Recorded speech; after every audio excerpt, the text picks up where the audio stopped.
hace cuánto se lleva sintiendo así? Doctora, ya le dije, desde anoche estoy así, me estoy ahogando, no he podido dormir, toda la bendita noche me la he pasado sentada en el mecedor. ¿Cómo es la característica del ahogo? ¿Qué se siente? ¿Una opresión o cuando respira? ¿Siente algún tipo de alivio para poder dejar de La ahogar? doctora, yo me estoy ahogando, eso me empezó anoche, yo después de llevar los animales a la finca, me dio un ahogo, como una opresión aquí y me estoy ahogando, cada vez me estoy ahogando y es peor, siento que me hace falta el aire, doctora. ¿Y Sí, ese episodio de ahogo se ha repetido constantemente o siente que ha sido por episodio? Doctora, esa es la primera vez que a mí me da, yo no sé por qué me dio eso y ya siento que me estoy ahogando, doctora, ayúdeme, ayúdeme. Me estoy ahogando, por favor, ayúdenme, ¿qué van a hacer conmigo, doctores? ¿Qué tengo? ¿Qué tengo?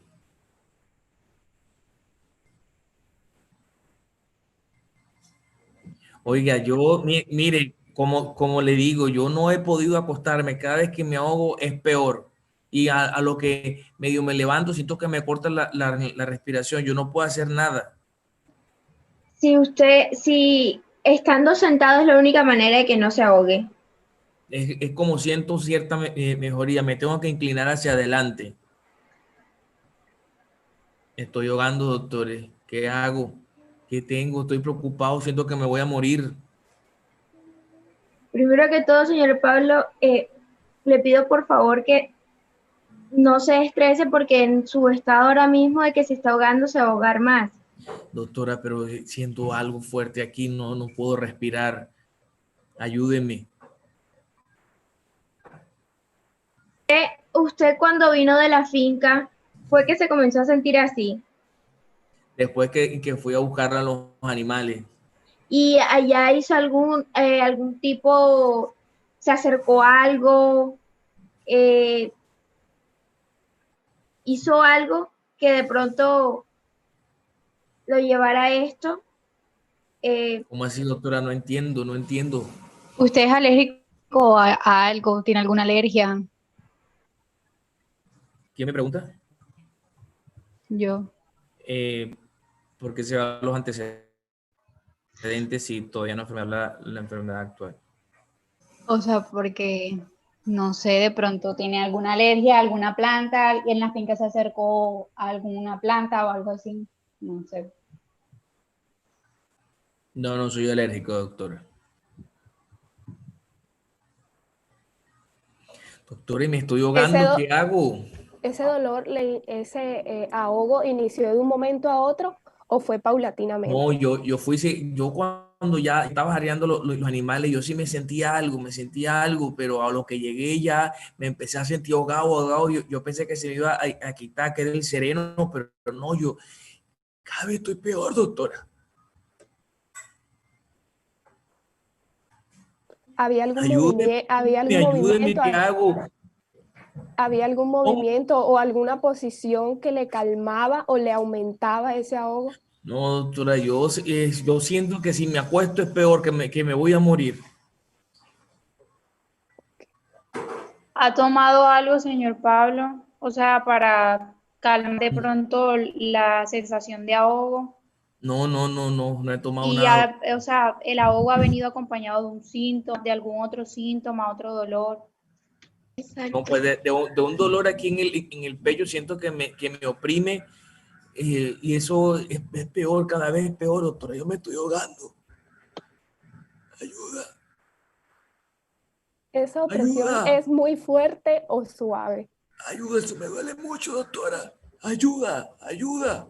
¿Es primera vez que Sí, tiene este doctora, es la episodio de primera vez, ahogo? la primera vez, la primera vez, doctora. Ayúdeme. Se murió el paciente.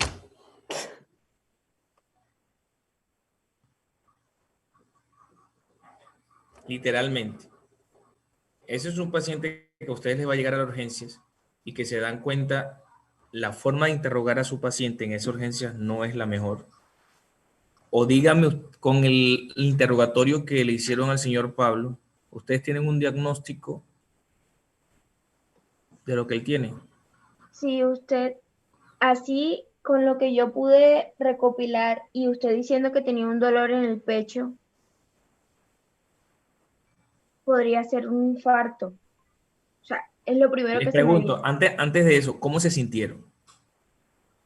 Como acribillados.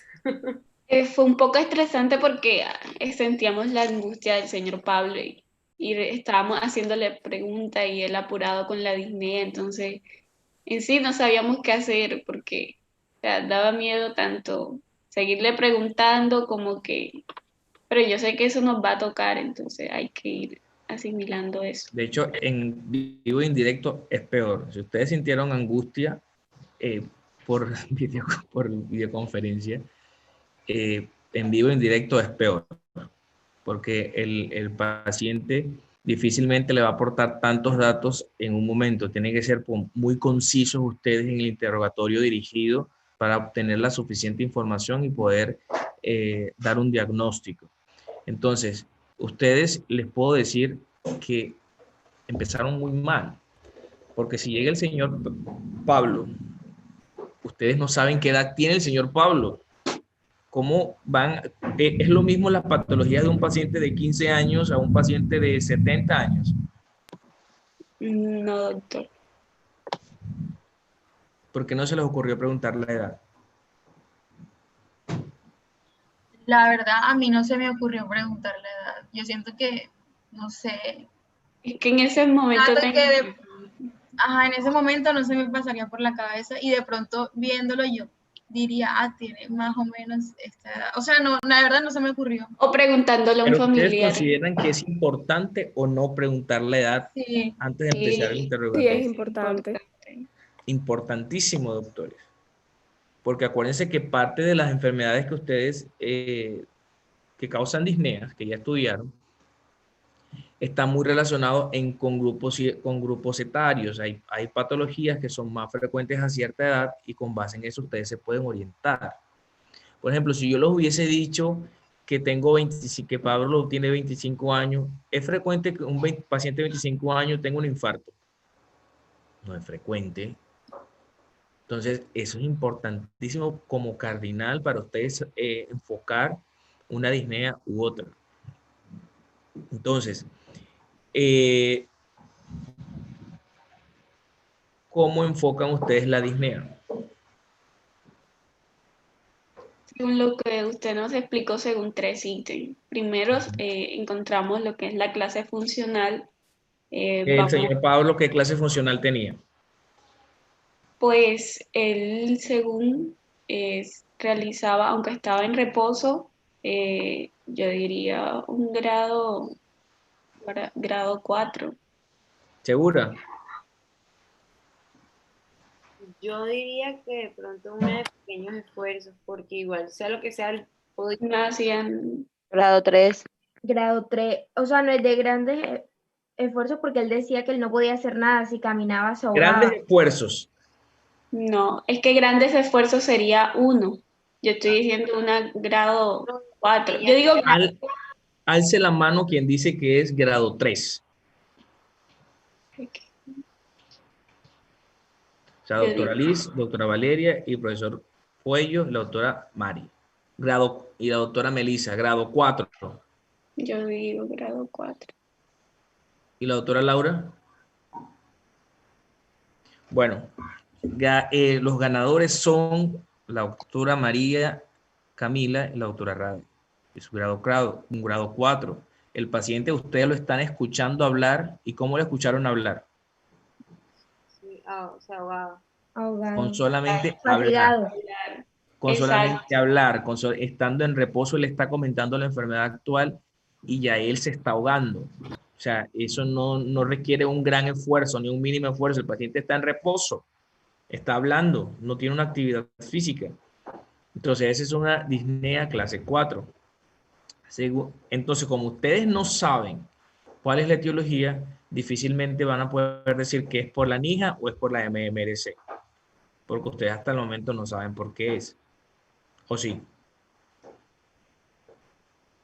En cuanto a la evolución, ¿cómo clasifican la disnea del señor Pablo? Sería aguda, porque le comenzó así anoche. Perfecto. Entonces, de las Sí. causas de la disnea, ¿cuál de las 5 causas grandes creen ustedes que es la etiología de la disnea? Doctor, disculpe, ahora sí, ¿me puede decir la edad del paciente? Ah, si se dan cuenta, si se dan cuenta. Eh, tiene 30 años.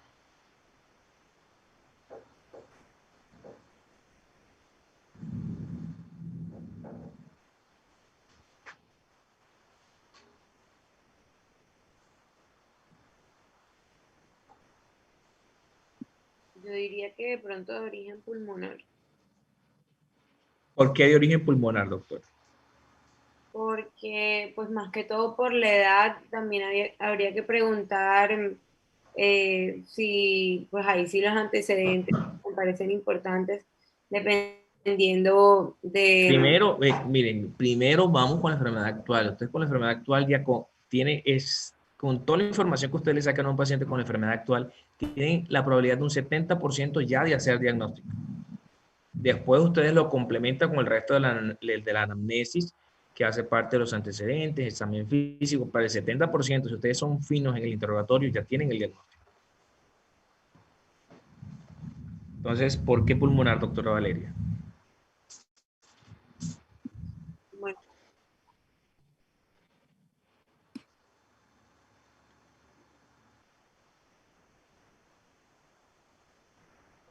¿Por qué cardíaco, profesor Oscar?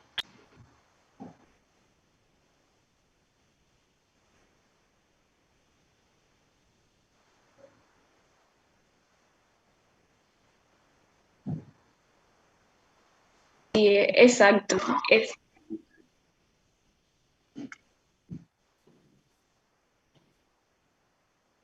pues si es una crisis asmática sí te puede dar ese dolor tipo sí, presión. pero en una Estamos de crisis, acuerdo. O sea, la doctora Valeria tiene razón en empezar en una crisis asmática. El paciente, eso empezó en la noche, se está ahogando, tiene un dolor en el pecho. Lo que pasa es que ustedes no preguntaron cómo era el dolor en el pecho. ¿Quién me preguntó? ¿Quién le Opresivo, preguntó a Pablo por el dolor en el pecho? se dijo que era, sentía como una presión, un dolor tipo. Sí, doctor, yo le Por eso, pregunté que cómo era Que el era dolor muy característico fuerte. y usted por dijo que era eso, opresivo. escúcheme, ahí es donde yo voy. Ustedes me preguntaron y yo le respondí, pero yo no le respondí la suficiente información que ustedes debían saber y ustedes se quedaron callados. Así es el paciente. El paciente nunca en el interrogatorio, o es poco probable que cuando ustedes le pregunten, le va a dar 100% la información que ustedes le estén preguntando. Si yo le pregunto a un paciente, ¿cómo es ese dolor? Y me dice, el dolor aquí tengo una opresión, doctor. Ok, o sea que ese dolor es como si usted le estuvieran oprimiendo el pecho. Sí, sí, sí, doctor. Ese dolor inició de repente o fue gradualmente, inició con la misma falta de respiración o primero fue el dolor y después fue el ahogo. Ustedes no me preguntaron eso. Ahora, ese dolor, usted se le va para el brazo, se le va para el cuello, se le va para la espalda. Ustedes no me preguntaron eso, ¿o sí, doctora Laura? Entonces, cómo Pablo va a ser adivino para decirle la información que ustedes necesitan? Pablo no es médico.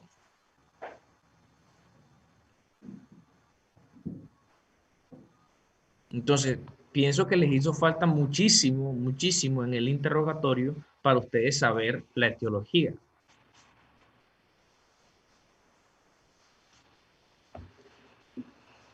¿Qué piensan ustedes? ¿Qué les pasó? Yo diría, profe, de pronto, o sea, los nervios del momento del paciente y el hecho de que no, es como, por lo menos para mí, en las rotaciones de los presenciales y eso, no alcanzamos como a hacer tantos o de pronto interrogar a un paciente nosotros solos como para coger cancha, entonces siento que es como si fuera una de nuestras primeras veces. Entonces, Uh -huh.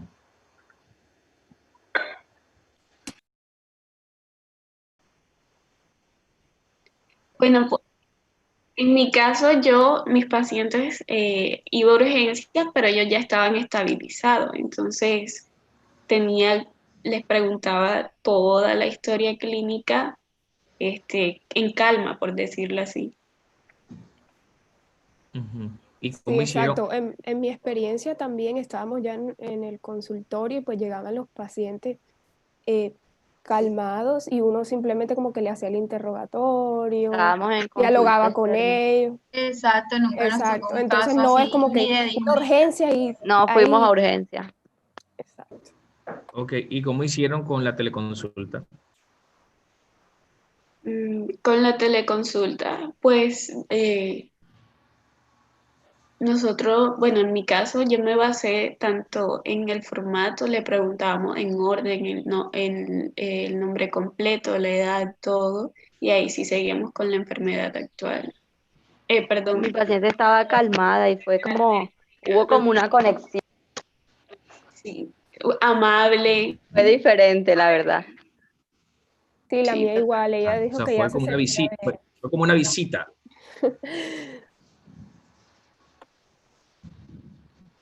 ¿Cuáles creen ustedes que son las correctivas que debe hacer cada uno para superar esa falencia? Practicar, diría yo, es lo principal. Y tener en cuenta, de pronto como grabarse en la cabeza literalmente todas las cosas que son, como si te grabaras el formato en la cabeza, como que sabes que no te puedes volar ninguna de las cosas y el orden debes, en el que debes pues ir diciendo todo para poder pues orientar tu diagnóstico de alguna u otra manera. yo también digo que Exacto, hay que aprenderse cosas también específicas, porque yo creo que van a haber momentos en que nosotros solo vamos a poder hacerle unas 3, 4 preguntas al paciente y ya. Y con esas 3 preguntas nos tocaría hacer todo. Entonces, Así es. sería eso. Así. Sí, ser puntual y también como aprender a diferenciar, porque obviamente no es lo mismo que te llegue un paciente que se está ahogando, que llegue uno con fiebre o con otros síntomas, entonces ya tú tienes que preguntarle otras características de lo que está presentando. Exacto, es como Así ir Sí, que sea eso muy me, preparado puntual. sabiendo de ya lo que tiene. O sea, con la primera pregunta, tú saber hacia qué enfoque debes de darle a ese paciente, si, o sea, para agotar todo, o sea, reducir todo el tiempo posible. Incluso esa parte la hablaba mucho en el artículo, en el primero, doctor, en el que usted nos envió, que hay que tratar de ahorrar el tiempo mayor, o sea, el tiempo que más se pueda para poder lograr instaurar el tratamiento adecuado rápidamente, claro está. O sea, Ok, listo. Les propongo lo siguiente. Que se lean nuevamente Disnea de Argenta, que hay muchos tópicos de cómo hacer el interrogatorio. Y vamos a hacer un round 2, una segunda oportunidad de interrogatorio, donde ustedes, ya sabiendo cuáles fueron sus falencias, eh, vuelvan nuevamente a hacer el interrogatorio a un paciente. ¿Listo? Les recomiendo, digamos ahora, con los datos que ustedes tienen, con los datos que ustedes obtuvieron, hagan una enfermedad actual, solamente una enfermedad actual. Y debajo de la enfermedad actual, ustedes van a escribir los datos que creen que le hicieron falta, qué debió preguntar, y cuál cree usted que fue, digamos, los datos que fueron relevantes dentro del interrogatorio, que sí le ayudaron, y los que no estuvieron, que no le ayudaron en nada. Eso con el fin de que ustedes mismos noten, o sea, cuando vuelvan a tener el paciente, las fallas puntuales, para que no vuelvan a cometer los mismos errores.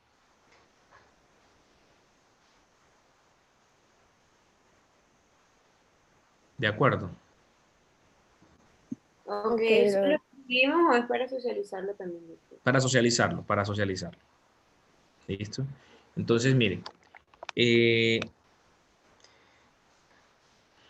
tenemos chance, si no estoy mal. ¿Cuántos minutos faltan? Ustedes que tienen el tiempo. 20 Sí. para las 7. No, para que se termine la sesión. No saben. No, no aparece. Mira, Sale ya cuando faltan. listo, cuando 10 faltan 10. minutos. Voy a simular otro paciente como un pre. Listo. Llegó Juan.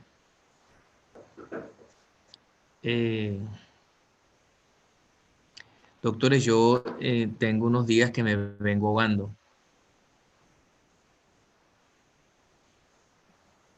Hola Juan, mi nombre es María Camila Serpa.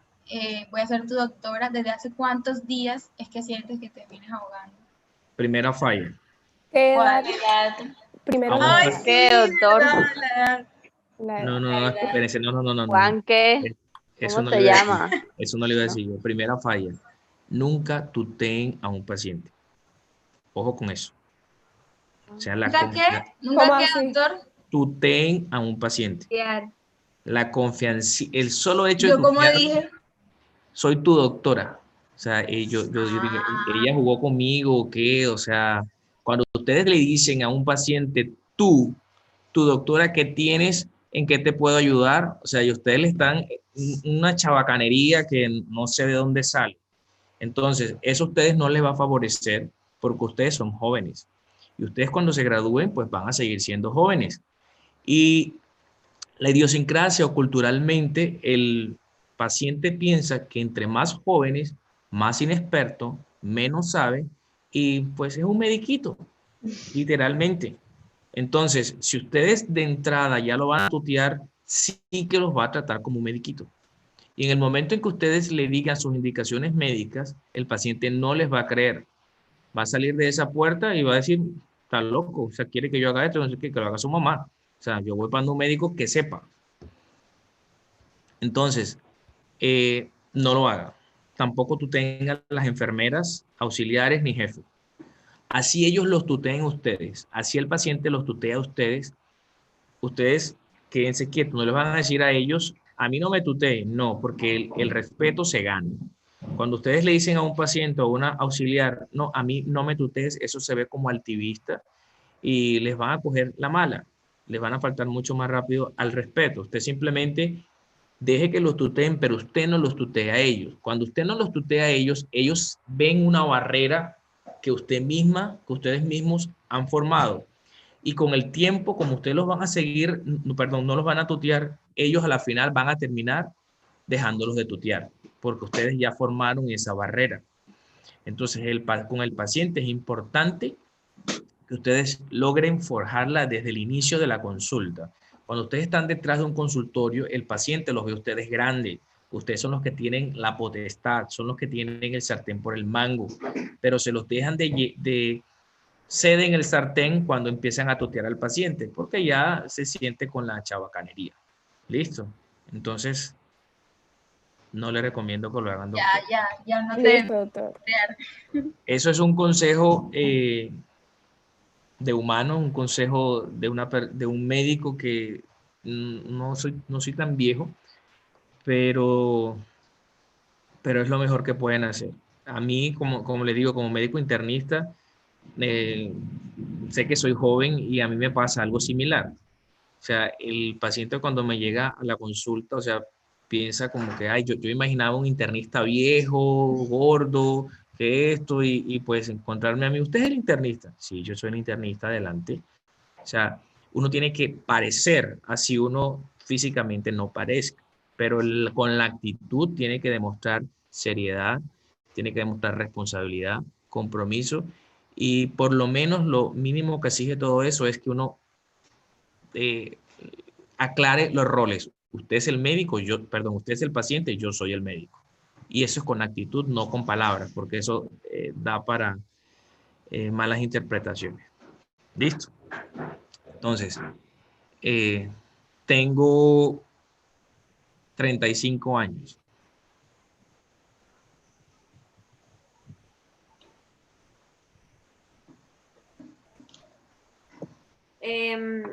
¿Cómo apareció esa disnea? Bueno, Perdón, ¿cómo apareció ese ahogo, esa falta de aire? ok, esa falta de aire, doctora, vengo con unos 3 o 4 días vengo sintiéndome mal.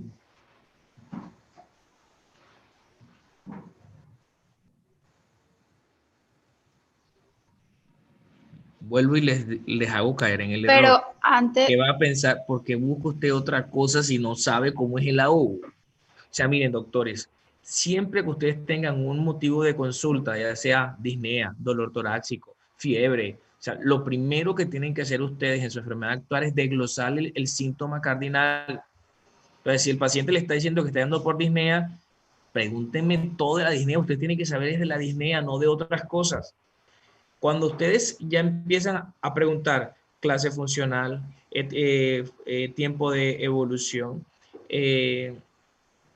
factores exacerbantes, aliviantes, luego sí se pueden ir con concomitancia para saber ustedes la etiología, pero primero ustedes tienen que desglosar esa disnea y no me han preguntado nada específico de la disnea a diferencia del tiempo. Entonces, no se salten las cosas porque nunca van a hacer el diagnóstico.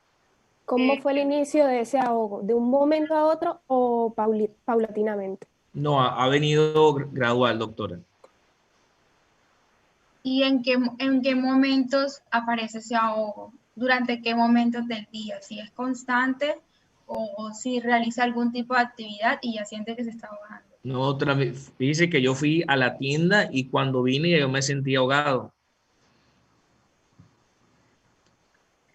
O sea que con esto usted me quiere decir que cuando camina o cuando hace ciertas actividades de que salga, usted cuando va a regresar ya se siente ahogado. Sí, tengo que parar porque siento que ya me estoy ahogando. Y también siento como unas palpitaciones en el pecho.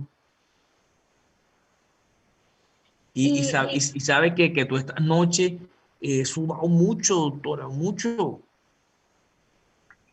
y dígame, señor Juan, ¿usted siente algún tipo de alivio en algún momento de ese ahogo? Sí, O sea, siente que si se sienta de alguna forma se alivia o si siente que se acuesta se alivia. No, cuando descanso, me toca descansar.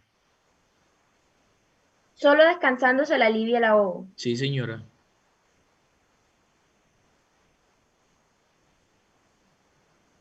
¿Es primera vez que le pasa ese ahogo, ese episodio? Sí, es la primera vez, doctora. Cuando se acuesta, encuentra alivio al acostarse de lado o al acostarse boca arriba, boca No, abajo. normal, doctora, normal. O sea, yo después que esté quieto, yo no siento nada. O sea, siento esas palpitaciones, sudo mucho uy, me da un frío. Esas Yo, palpitaciones yo antes no había sentido eso. le dan antes o cuando se está ahogando, No, después le da. eso me coge de repente. Y cuando tengo el ahogo es peor, ese corazón se me quiere salir, lo tengo aquí en la boca.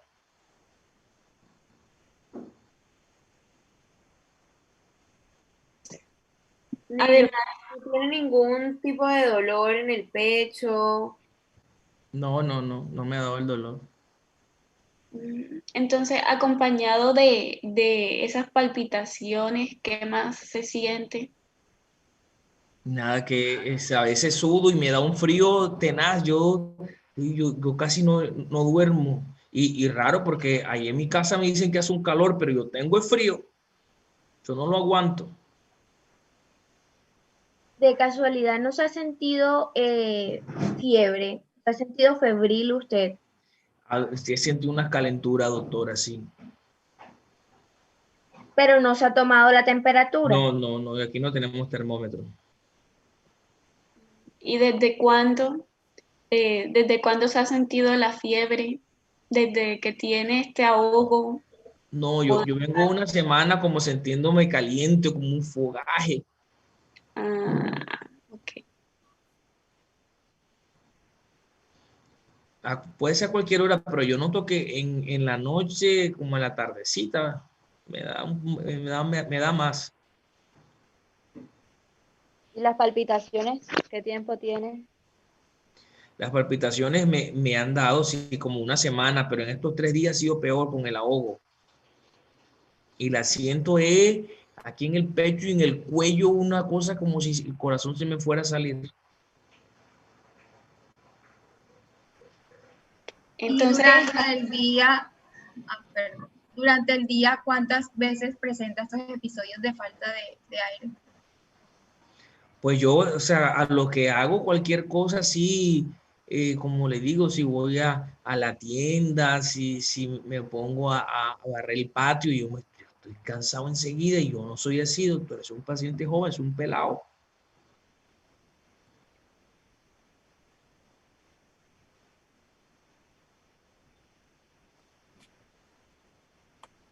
Señor Juan, una pregunta. ¿Usted a qué se dedica? ¿Usted qué hace en el día? ¿Cuál es su rutina diaria? ¿Se levanta? ¿Qué hace? Bueno, yo normalmente me levanto, barro el patio, me levanto muy temprano, de ahí voy, me baño, me cambio, me voy al trabajo y vengo ya en la noche, como a ¿En qué las 6. trabaja usted, señor Juan? Yo soy arquitecto. ¿Y usted pasa todo el día en una oficina o le toca salir todo el día en En una una oficina? oficina, estoy en una oficina todo el tiempo. ¿Usted fuma? De vez en cuando, son unos sociales.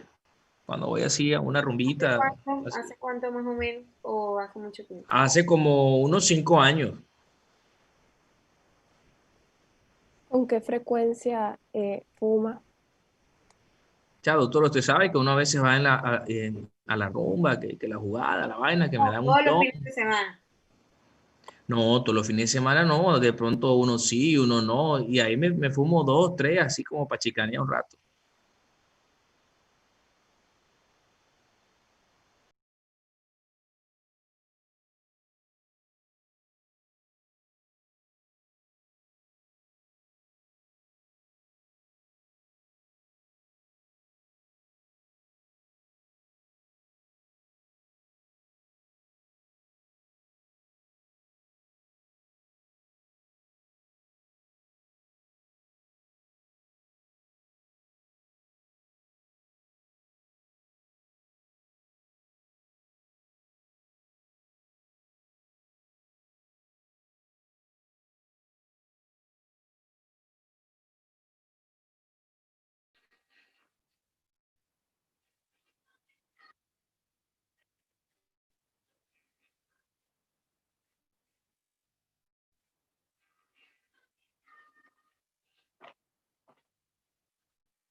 ¿Usted ha tomado algo? ¿Cómo así? ¿Que he tomado algo? Han dicho. Que si tomó algún medicamento. No, pues me he tomado como un acetaminofén porque, para ver, ¿Y, pero es, no y, me ha eso hecho le, nada. y eso le alivió o no? No, eso no me ha hecho nada, doctora. Ok.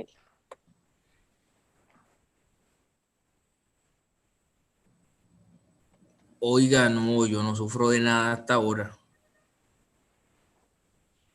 Y en su familia nadie sufre de absolutamente nada, ni hipertensión, ninguna enfermedad cardíaca. Sí, mi mamá y mi papá sufre de la presión, del azúcar, de la tiroides. Mi hermana también sufre de la tiroides.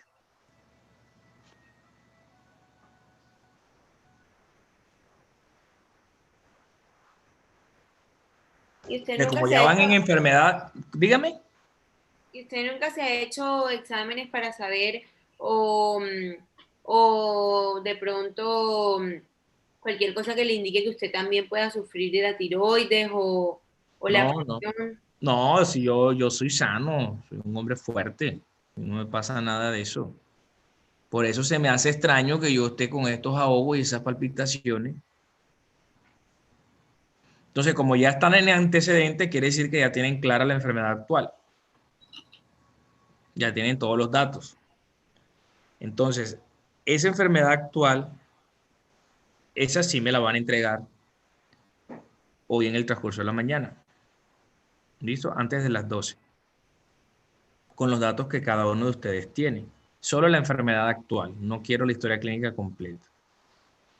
Y pues, bueno, yo les soy sincero, mi diagnóstico con esta actividad es que les hace falta mucho cancha en el interrogatorio. Y como les dije al inicio de la rotación, o sea, mi objetivo no es dar tantos temas y dejar por fuera cosas que realmente son importantes. Yo prefiero dar toda la rotación un solo tema, que ustedes salgan pulidos, a dar 10 temas que no queden con ninguno en ellos en sus mentes. Pero lo importante es que cada tema que demos realmente ustedes lo puedan aplicar en su vida práctica. Entonces, vamos a seguir desarrollando para que ustedes afiancen el interrogatorio, porque siento que ahí tienen muchas fallas. Y eso es algo que a ustedes los va a hacer crecer como médicos, y no tanto, pues ustedes pueden saber muchas cosas, pero si no lo saben aplicar es mucho más complejo. Entonces, les propongo las actividades que quedan, digamos, para esta semana, aplicarlas así con interrogatorios, para que ustedes vayan puliéndose cada vez más. La próxima semana, de igual manera, vamos a revisar temas, pero vamos a darle la prioridad a los temas con el interrogatorio.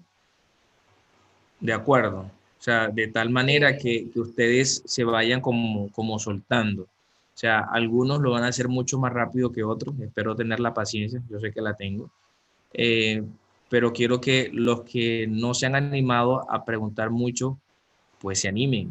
O sea, este es el momento, porque es una práctica. O sea, en el momento en que esté con su paciente, si no lo saben hacer, van a pasar mucho trabajo, muchas dificultades, tanto ustedes como su paciente. Entonces, este es el momento en que cada uno de ustedes debe de atreverse, y le estoy dando la oportunidad y la confianza.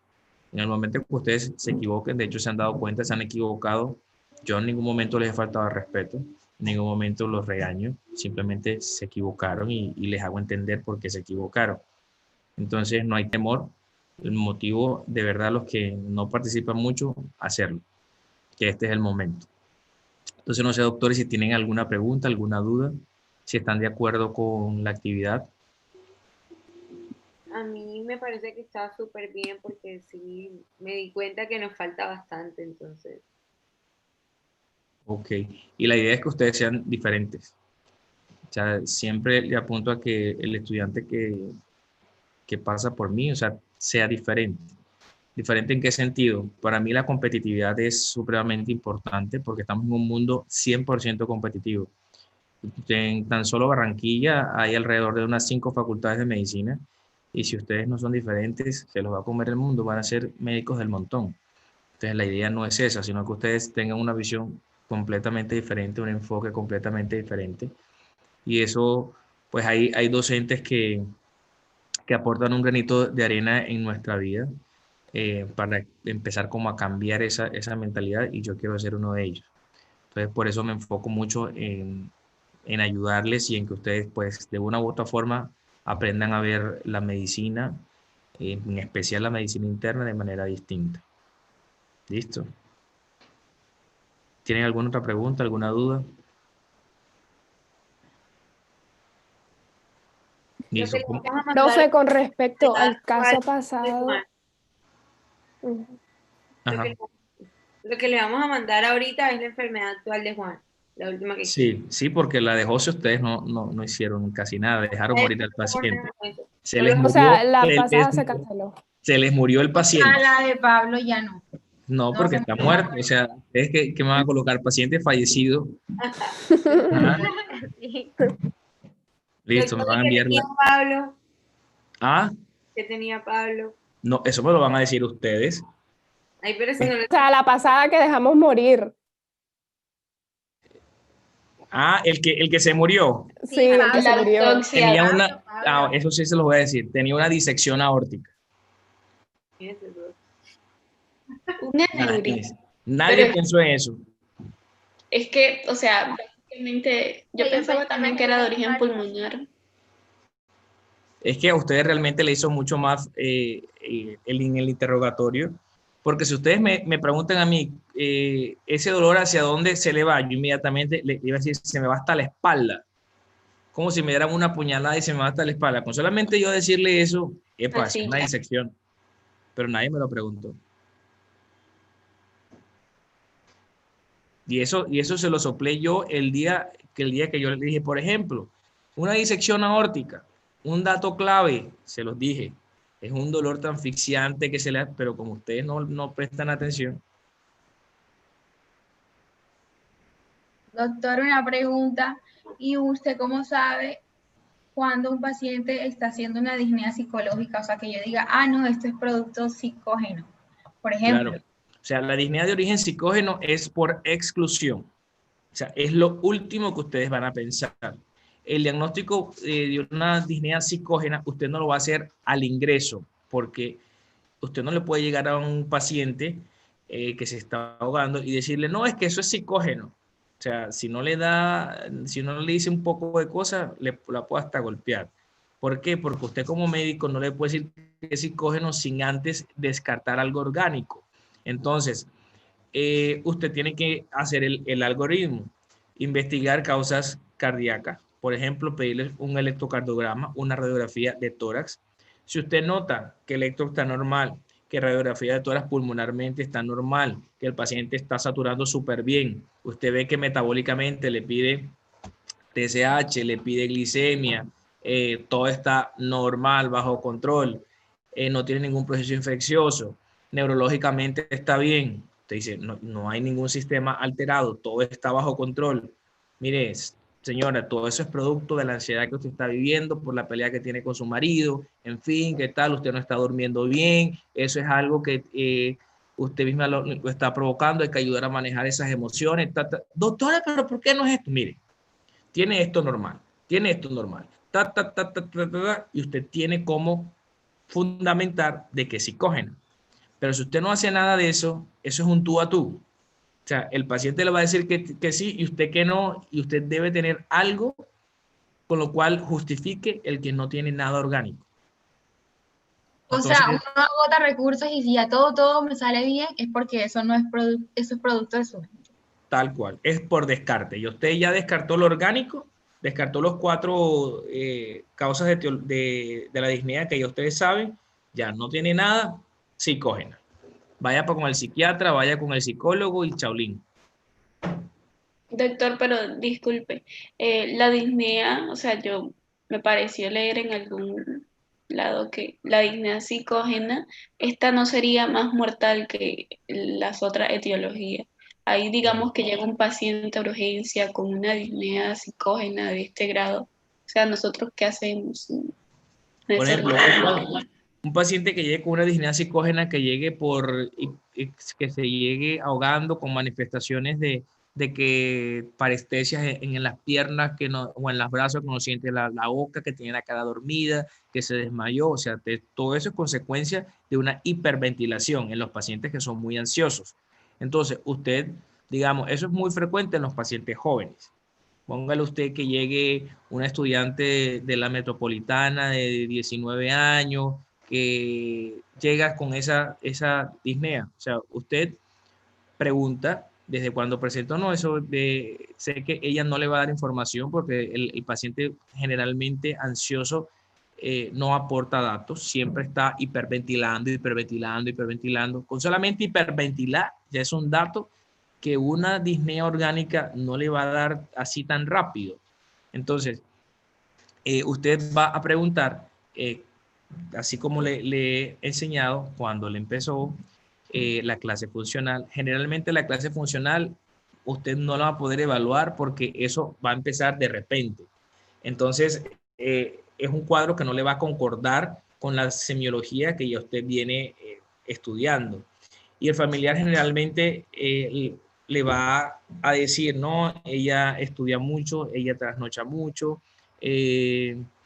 o ella, o sea, algún dato que usted la va a orientar a que no es algo orgánico. Entonces, cuando usted ya sabe eso, porque un paciente joven es poco probable que tenga una disnea orgánica, a no ser que tenga algo congénito.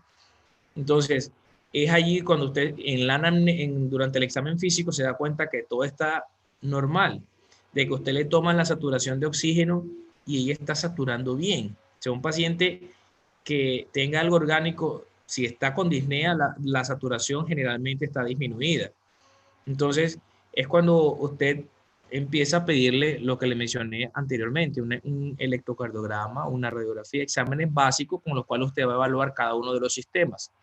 Si usted se da cuenta que todo está bien, o sea, ese paciente es psicógena. ¿Y cómo hace usted, digamos, en ese paciente decirle al familiar que es psicógeno? O sea, al principio usted no lo va a hacer. O al principio lo que usted va a hacer, vamos a estudiarla, vamos a investigar de dónde es esa causa. Todo va a estar bien, no es algo que revista gravedad. De acuerdo a los exámenes vamos definiendo.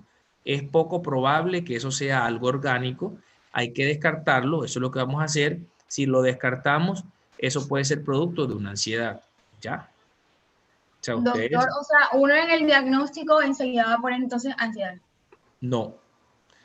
Porque yo le Lo van a pregunto colocar. porque Escúchenme, eso me si lo pasó a mí. colocan, acuérdense que las impresiones diagnósticas van desde la principal hasta las relacionadas. Entonces, la principal, digamos, si ustedes pueden colocar disnea de etiología a determinar y empiezan colocando costocondritis, no sé, síndrome coronario agudo, tal cosa. Y de último iría ansiedad. De tal manera que cuando uno lea se dé cuenta que ustedes lo último que consideran es la ansiedad. El paciente ansioso, con la disnea ansiosa, eso se ve. O sea, es el típico paciente que ustedes lo ven. O sea, el paciente cuando tiene algo orgánico no respira de esa manera. Entonces, ustedes con solamente tranquilizarlo, tranquilícese, o sea, todo va a estar bien. O sea, le pueden colocar algo de oxígeno como para tranquilizarlo, ya. Respire normal porque si no se va a ahogar. Respire normal porque si no se va a sentir peor. Entonces, cuando ustedes les hablan en un tono medio, un tono de mandato y un tono de que a ustedes no los está engañando, el paciente hace caso. El paciente ya empieza como... ya, pasa todo. O sea, generalmente eso ocurre así. Entonces, cuando pasa lo contrario, que con solamente ustedes verlo, si se dejan llevar de esa ansiedad y empiezan a correr aquí, correr allá, el paciente se pone peor. Porque ustedes están haciendo lo que el paciente quiere, que es preocupar a sus familiares, preocuparle a ustedes que algo tienen, pero cuando ustedes mismos le dicen con el tono medio que les indico, o sea, el paciente sabe que no los va a engañar, que ustedes saben que tiene el paciente y empieza a tranquilizarse para somatizar de una u otra manera la mentira que está echando. Créanme que eso es así. Y eso es algo que ustedes no van a adquirir con lo que yo les estoy mencionando. Eso, en la medida que ustedes tengan pacientes con esos cuadros, lo van a conocer cada vez más. Eso tienen que verlo. Sí, doctora, sí. Por ejemplo, a mí, en un caso, una pacientita, una niña de 6 años, se cayó. Y la niña llegó, eso fue en un cumpleaños, la niña llegó, estaba ahí sentada, bueno, la trajeron para revisarla, estaban revisándola, y la niña no dejaba de llorar, que le dolía la pierna, y se levantaba la niñita y no apoyaba la pierna. Y bueno, pasaron ahí 10 minutos, mi mamá histérica por todo, porque, ay, se partió la niña, se partió la pierna. Relájense. De repente llega como la mamá. Yo dije, sí, búsquenle un dulce a la niña porque, dependiendo de, o sea, las características, vamos a ver que cuando llegó la mamá, le habló con carácter, la niñita, se paró lo más de bien y se fue. Ya. Eso era el... Suele pasar. Es más, miren lo que yo suelo hacer cuando veo un paciente así hiperventilando, ¿qué tal? Yo digo, bueno, si veo que no me hace caso, yo hablo con las auxiliares. Bueno, entonces, como ella está respirando mal, va a haber que intubarla, porque a mí eso me preocupa. Entonces, vamos a ver. Eso es peor todavía que le digan Si eso. no responde, entonces le colocamos el tubo y la pasamos para la UCI. Eso al paciente que está ansioso le genera una preocupación. O sea, Y ya, porque el paciente sabe que está simulando muchas cosas. Entonces, ustedes, yo hago así, digo eso, me voy de la sala de reanimación y la dejo sola o solo. Generalmente es sola, porque las mujeres son las que más sufren ese tipo de ansiedades. Entonces, de un momento a otro, o sea, ella empieza como a sentirse mejor paulatinamente. Ah, ok. Ah, estás mejor. Ah, bueno, entonces vamos a parar esto, jefe, ya no es necesario. ¿Qué tal? Eso suele pasar. Entonces, ustedes como médicos van a ir aprendiéndose poco a poco e ir identificando tips que van aplicando en cada uno de sus pacientes, pero sé que eso lo adquieren es con la práctica. O sea, cuando tengan el paciente enfrente. ¿Listo? Es importante que ustedes sepan, digamos, cuando escuchar cada una de nuestras experiencias es muy valiosa, porque eso de una u otra manera, ya nosotros como intentamos saber o pretender cómo actuar ante esas situaciones, pero cada uno de nosotros sé que va a actuar diferente. Es como cada uno reacciona en un atraco. O sea, uno cree saber cómo va a reaccionar, pero cuando le ocurre, reacciona totalmente diferente. Así pasa con la medicina. Ustedes creen saber cómo van a actuar con un paciente, pero cuando lo tienen enfrente, miren, le doy la apuesta que el caso clínico que yo les mencioné, el paciente que lo dejaron morir, ustedes creen que retrospectivamente yo se los presento y usted dice, yo hago esto, yo hago lo otro, tal, pero miren, lo tuvieron enfrente y listo. Entonces, doctores, a estudiar, ¿vale? Entonces, nos vemos el día de mañana. Vamos a intentar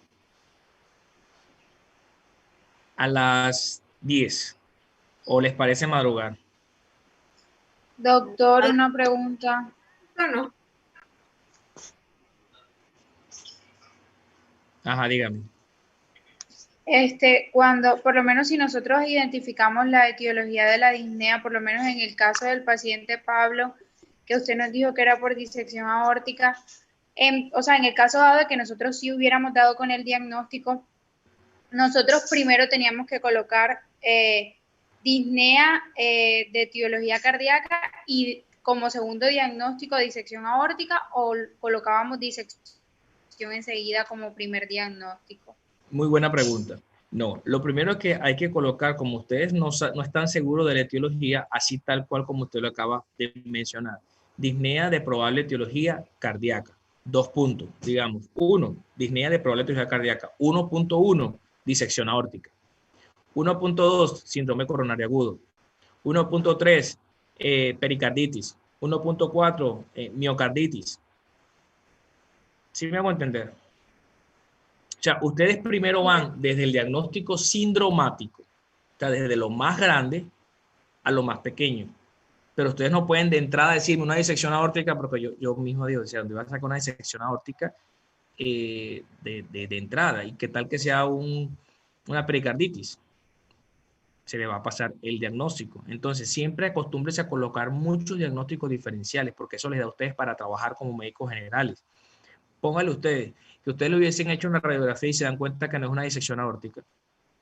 Entonces, listo, se descartó el diagnóstico. ¿Y con qué quedan ustedes? Yo como auditor leo esa historia clínica y yo veo, esa doctora descartó disección aórtica, ¿y con qué se quedó? O sea, no tiene con qué más diagnóstico trabajar. Entonces, usted coloca varios, descartó disección, entonces ya puede decir, no, valoración por medicina interna para descartar una pericarditis, se solicita un ecocardiograma transtorácico. O sea, y usted tiene con qué trabajar, tiene muchas cosas con qué hacer. Por eso siempre les recomiendo en todo contexto clínico, siempre coloquen mínimo 3 diagnósticos. Mínimo. Para que ustedes tengan con qué trabajar. ¿Estamos? ¿Alguna otra pregunta? Doctora, entonces mañana sería, hablaríamos, bueno, teníamos las enfermedades actuales de nuestros compañeros. Sí, eso vamos a hacer con un caso más, con el round interrogatorio. Listo. Ok, listo. Okay. ¿Listo? Entonces nos vemos mañana a las 10 de la mañana, Dios mediante. ¿Listo? Sí, Ok. sí, yo sé que va a haber internet, que esto va a estar tranquilo, que la lluvia no va a estar así, para que puedan levantarse más tarde. Listo. Bueno, pues que tengan buen día, doctores. Igualmente, Gracias. Igualmente, bendiciones.